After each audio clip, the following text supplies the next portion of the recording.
Thank you, Kyle, and thank you everybody else who's in attendance tonight. So I want to try to keep my comments fairly brief. I'm standing between you and a much better speaker in Gabe Klein. I also want to say just a quick thank you to our team. So I'm really presenting a lot of the work that our team has been doing lately, just generally looking at the region. And I want to recap real quick what our region is. So we're all of Madison County, plus the towns of Daleville and Fortville. We plan for a population of 139,000, just over that. And we have kind of two different areas that we really look at. We have our MPA, or Metropolitan Planning Area, which is roughly 471 square miles. And then a third of that is our urbanized area. That's really the core of the area that we look at for our funding. So that's everywhere from Alexandria down to Fortville, kind of along that State Road 9, US 36 corridor. And when we really look at this region, we've kind of identified three subregions set within that really face some drastically different issues. And I'll reference these kind of as I get into the regional trends. But we break these out into the northern region, so that's northern Madison County, Elwood, Alexandria, Frankton, Somerville.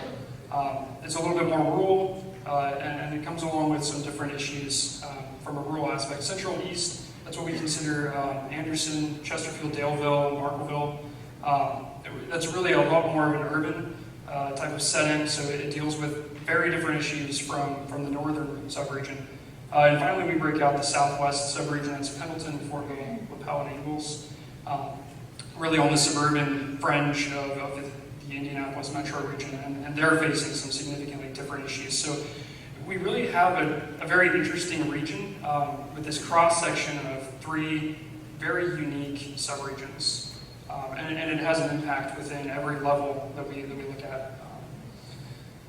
So 4 key findings that I really want to be presenting on tonight: shifting population, evolving employment, system safety, and disruptive trends. These are 4 areas that have kind of really popped out in our earlier discussions and some of our initial analysis that I wanted to make sure to highlight just to kind of set the stage for our region.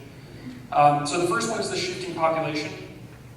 So between 2000 and 2015, the region lost 2.2% of the population, despite the fact that the southwest subregion gained 17% of its population, or increased its population by 17%. So that really, really helps to illustrate the difference in growth and where exactly it's occurring. So the southwest subregion is seeing a lot of sprawl from Indianapolis, a lot of continued push and growth, whereas the north and central east subregions are really seeing a more significant decline, and it's offsetting that amount of growth.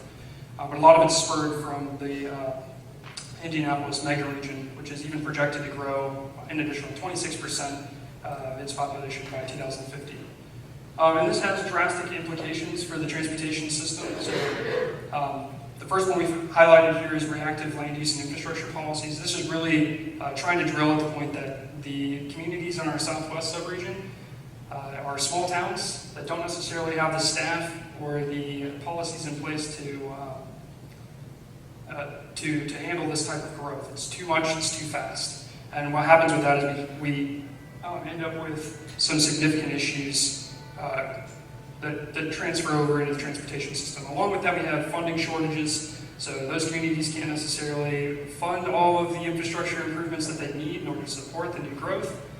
And then the north and central east subregions, as they're seeing a decline in population, they don't have the funding in place in order to support because of the loss of population. And then for us, really, that means that we have an issue in trying to balance where does our support need to go. Because even though the central east is the largest subregion, the southwest needs a lot of help as well. So it's really about identifying how we can balance between those subregions. The second point that we have is on evolving employment. So it should come as no surprise to anybody here, but between 2000 and 2015, there was a continuation in the decline of manufacturing jobs. And that's really had a huge impact on the transportation system. In that time, we've also seen a rise of service industries, and this is an important note because those two industries, or industry types, have a very different use of transportation. And that really goes to the point of the implication of outdated allocation of space. So we no longer have massive manufacturing buildings that employ 10,000 people on one site and have to have three-lane roadways in one direction to support shift working. That's not something that we necessarily need anymore, so our infrastructure is outdated and it's ready to be brought into the 21st century. Along with the shifting in industries, we have this massive dependence on commuting. So we have a huge time, about 35% of the workforce leaves Madison County daily. A lot of that's going into Hamilton County and Marion County, but it also varies around some of the other counties around us as well. So that really indicates the overdependence that we have on our commuter corridors like I-69, US 36, State Road 13, and those areas are going to continue to see issues if we don't address the problem. And unfortunately, while widening I-69 is great for now, it's kind of a short-term solution. It's not necessarily going to get us where we need to be long-term. The third item here that we have is system safety. So we have some good news and some bad news here. The good news is that we're decreasing vehicular crashes overall and decreasing those rates of fatality. So that's the good news. The bad news is that non-motorized crashes, that's bike-ped, those types of crashes are increasing, and because of the nature of being a bike-ped or being a pedestrian or on a bicycle, you're really a vulnerable user. So what we call that group is a vulnerable road user. So their fatality rates are drastically higher than vehicular crashes. So this has a lot of implications for us as well. We need to make sure that we're providing infrastructure for non-motorized facilities, or for non-motorized users, because of the disproportionate risk and funding. And I'm sure that it's not a surprise to anybody to see some of these headlines. These are just some of the headlines that we've seen over the last 2 years here within our region, and unfortunately, a lot of fatalities and injuries for non-motorized users. The last trend that I wanted to indicate was this consideration for disruptive trends.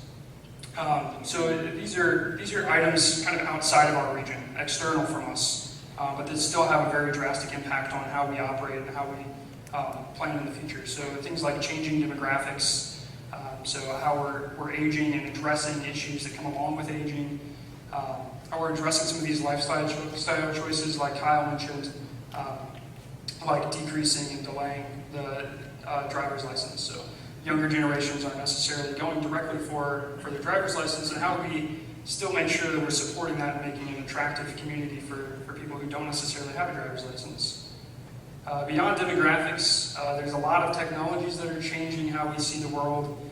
We lump this into transformative technologies. These are things like ride sharing, like Uber and Lyft. This category goes on, and I'm sure that Gabe's going to hit some of this in his presentation as well. Beyond this, we're looking at driverless cars and how those are going to impact us. We need to be considering these things because our plan is long range in nature. So these are things that we want to make sure that we're considering for over the next 25 years. The next disruptive trend we have is climate change. This is something that we're just starting to see impacts for, and really trying to dive into research for that, making sure that we're building a place that's resilient and it's going to be able to continue to support our communities moving forward. So a lot of this really points to the implication that we have a very uncertain future. While we're seeing these trends more directly, so population and employment, we can measure those, we can measure safety. These disruptions are totally shifting how we think about the world, and they're leaving us in a place of uncertainty for planning in the future.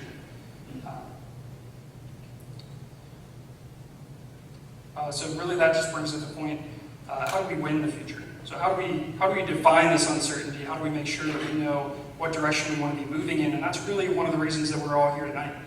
So we've kind of outlined these 4 main steps. We're really trying to wrap up the first 2 tonight. So we want to set a vision for the future. Where is it that we're trying to go? And then establish the objectives, identifying how it is that we're going to get there, what it means to be successful, and get get to the future that we want to get into. And then within our office, then we start testing these policies and projects. We really see how they line up with the measures that the general public wants to see, whether or not they're going to help us get to the future that we all want to see.